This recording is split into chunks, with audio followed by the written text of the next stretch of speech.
은혜와 사랑이 풍성하신 주 여호와 하나님, 오늘도 주 안에서 새 아침을 맞이하게 해주셔서 감사합니다. 우리가 세상을 얼마나 살아왔든지 우리의 생명의 근본은 하나님께 있으며, 우리가 얼마의 재산을 소유하고 어떠한 사회적인 지위에 있고 어떠한 업적과 공적이 있든지 그 모든 것의 근본도 역시 우리 하나님께 있음을 고백합니다.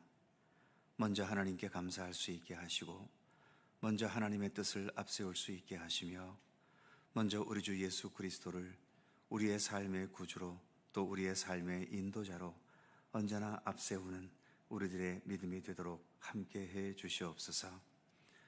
오늘도 주님의 선하신 인도하심 속에 거하기 원하여 이처럼 새벽을 밝히며 주님 앞에 나와 겸손히 머리 숙여 사오니, 이 시간 가운데 주 성령께서 친히 임재하셔서 모든 것을 주관하여 주시옵소서.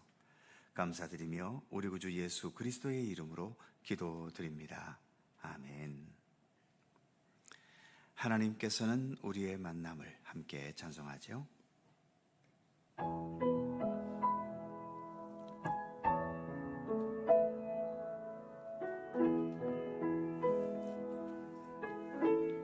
하나님께서는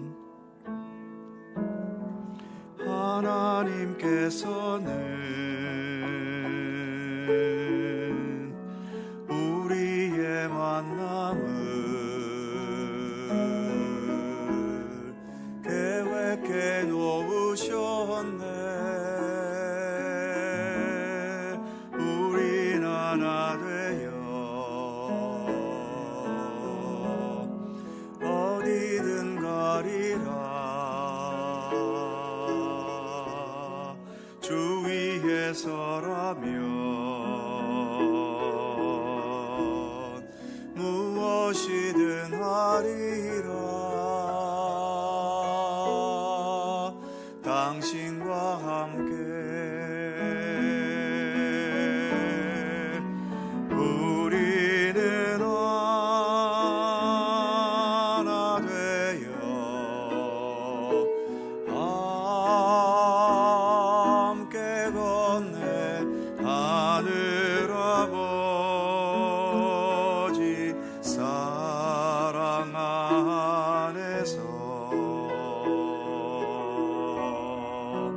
우리는 기다리며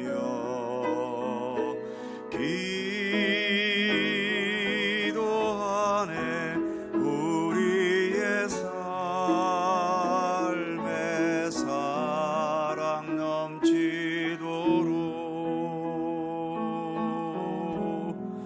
또 우리 모임을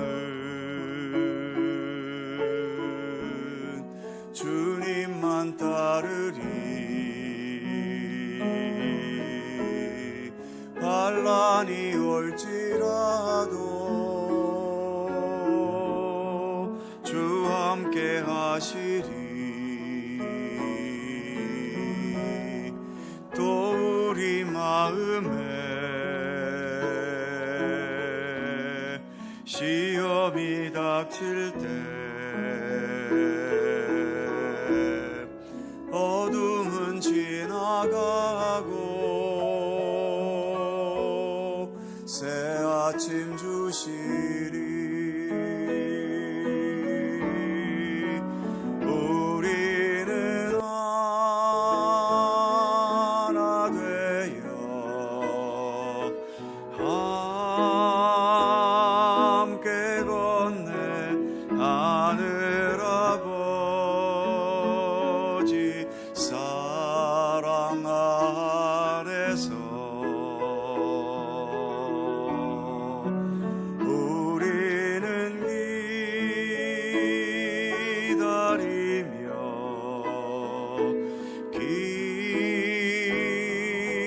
기도하네. 우리의 삶에 사랑 넘치도록, 우리의 삶에 사랑 넘치도록, 우리의 삶에 사랑 넘치도록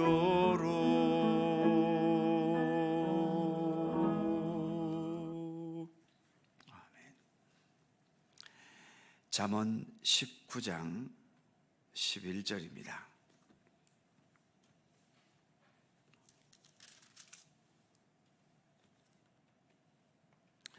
잠언 19장 11절에서 14절까지의 말씀입니다.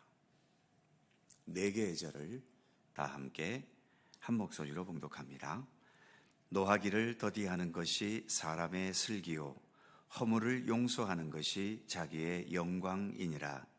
왕의 노함은 사자의 부르짖음 같고 그의 은택은 풀 위의 이슬 같으니라. 미련한 아들은 그의 아비의 재앙이요 다투는 아내는 이어 떨어지는 물방울이니라.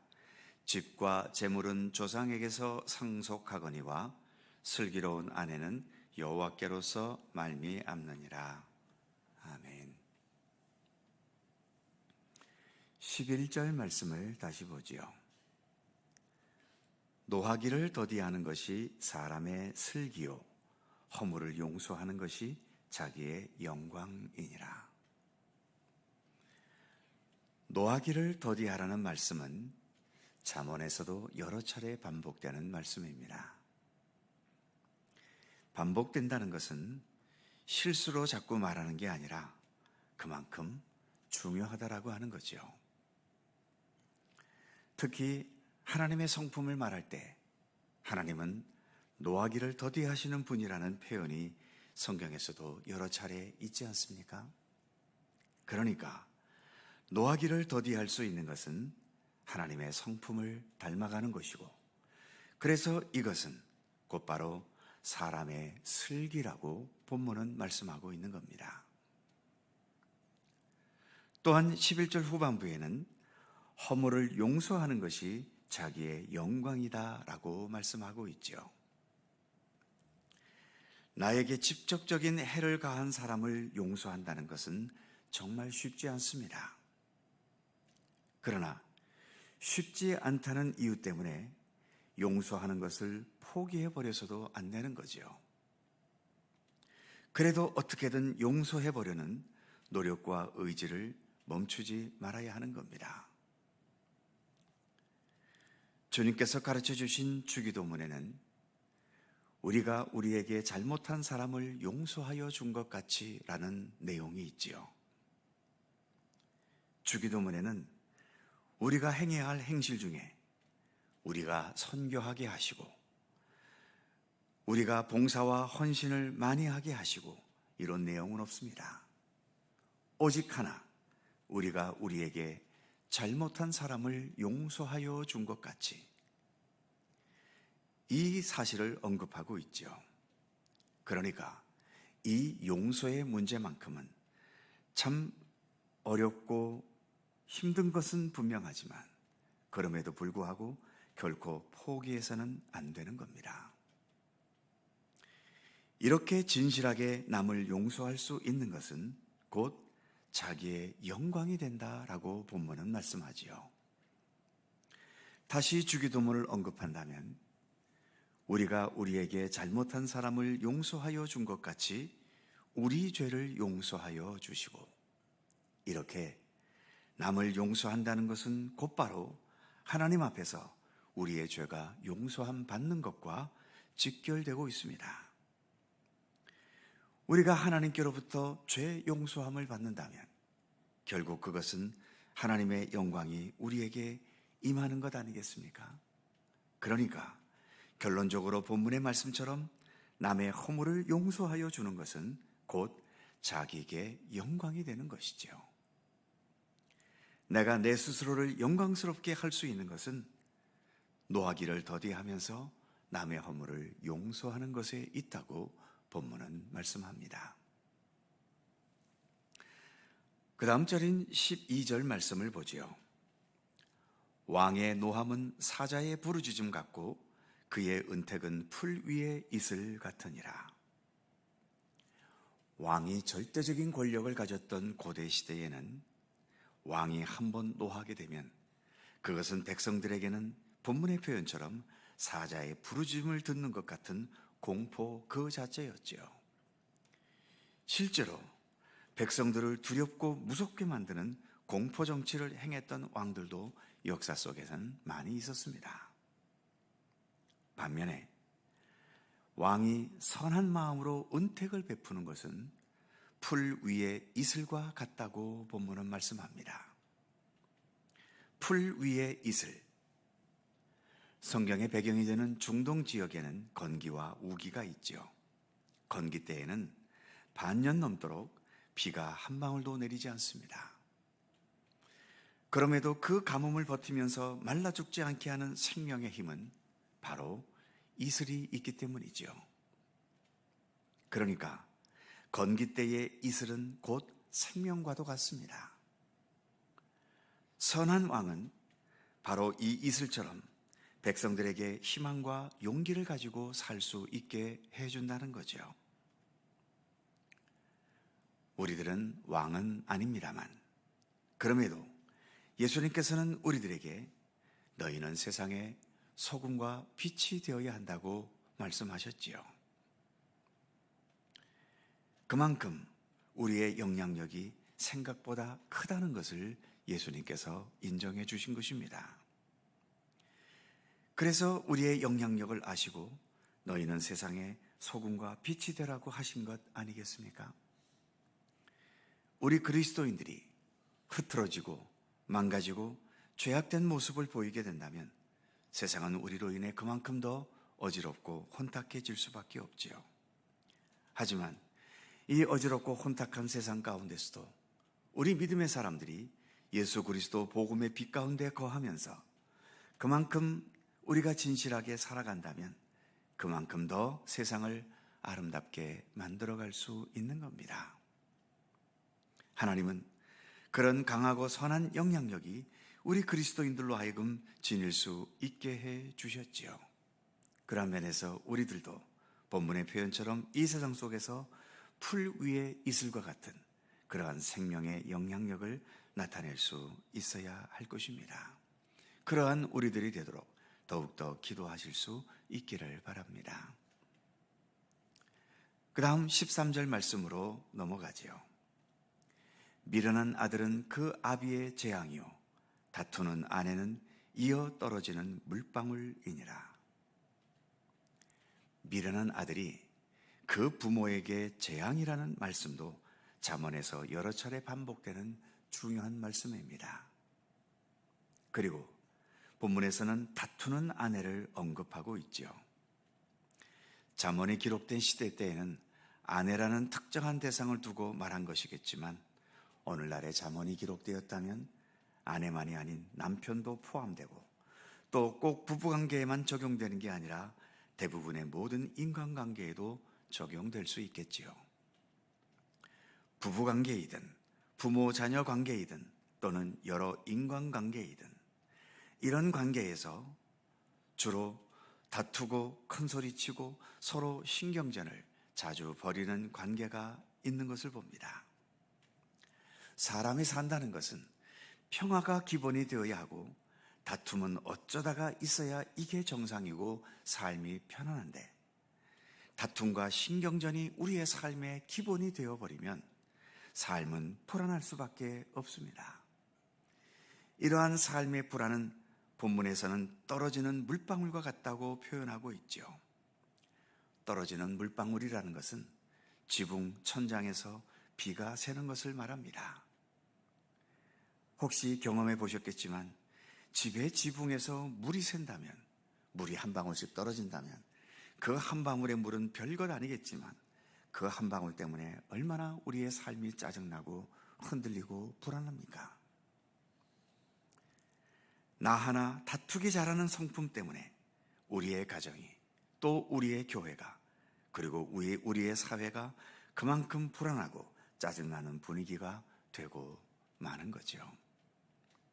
예수님께서는 산상수훈 8복 말씀 중에서 화평하게 하는 자는 복이 있나니 그들이 하나님의 아들이라 일컬음을 받을 것이라고 말씀하셨지 않습니까?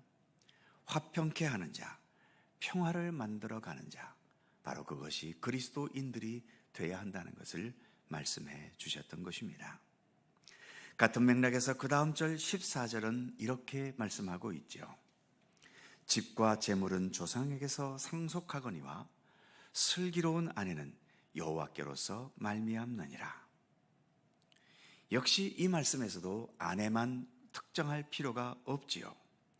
슬기롭고 하나님의 지혜를 가지고 살아가는 모든 사람이 포함됩니다. 여호와께로서 말미암았다는 것은 단지 천부적으로 타고났다는 의미는 아닙니다.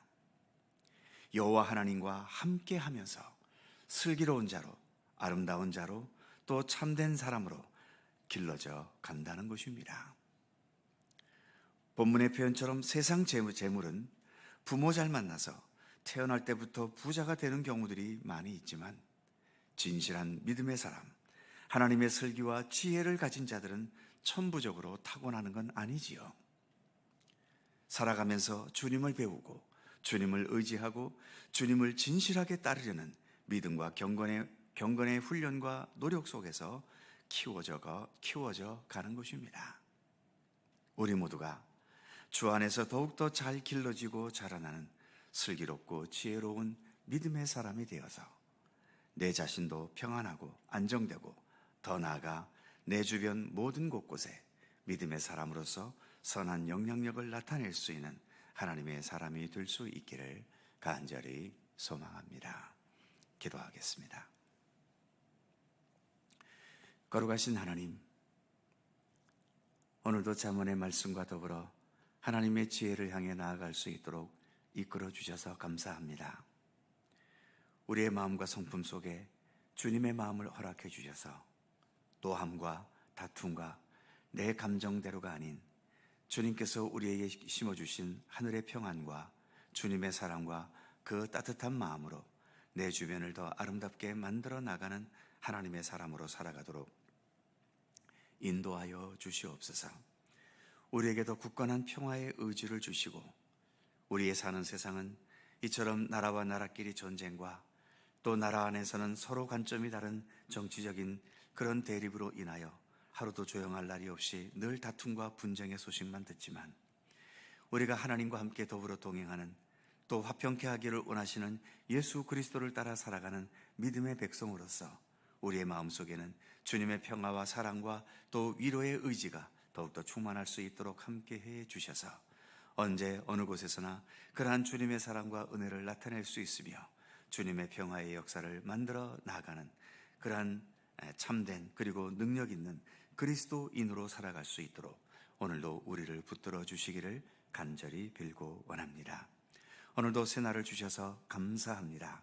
주님과 함께 하루를 시작하오니 오늘도 무슨 일을 행하든 어디에 있든 주님의 선하신 뜻을 붙잡고 살아가는 우리들이 될 수 있도록 함께해 주시옵소서. 세상의 소금과 빛이 되라고 명령하신 것처럼 그 명령을 따라 우리의 모든 곳곳에 소금으로서 빛으로서의 역할을 더 잘 감당해 나아갈 수 있는 주님의 백성들 삼아 주시옵소서. 오늘도 주님을 향하여 간구하는 우리들의 모든 기도의 제목들 하나님 일일이 기억하여 주시옵소서. 오직 주님의 선하신 손길과 뜻 가운데 응답되고 이루어지도록 함께 하시며, 저희들 또한 주님과 함께 기도하는 이 기도의 삶을 통해 우리의 삶 가운데 사랑과 은혜와 자비로 또 무한한 권능과 능력으로 우리와 동행하시는 주님의 손길을 이 기도를 통하여 더 분명히 경험하고 깨달아갈 수 있도록 도우시기를 원하옵고 기도합니다. 오늘도 주님의 평강과 은총이 우리의 삶 가운데 함께 하시기를 원하옵고 우리 구주 예수 그리스도의 이름으로 기도하옵나이다. 아멘. 하늘에 계신 우리 아버지, 아버지의 이름을 거룩하게 하시며 아버지의 나라가 오게 하시며 아버지의 뜻이 하늘에서와 같이 땅에서도 이루어지게 하소서. 오늘 우리에게 일용할 양식을 주시고 우리가 우리에게 잘못한 사람을 용서하여 준 것 같이 우리 죄를 용서하여 주시고 우리를 시험에 빠지지 않게 하시고 악에서 구하소서. 나라와 권능과 영광이 영원히 아버지의 것입니다. 아멘. 함께 기도하시고 자유롭게 돌아가시겠습니다.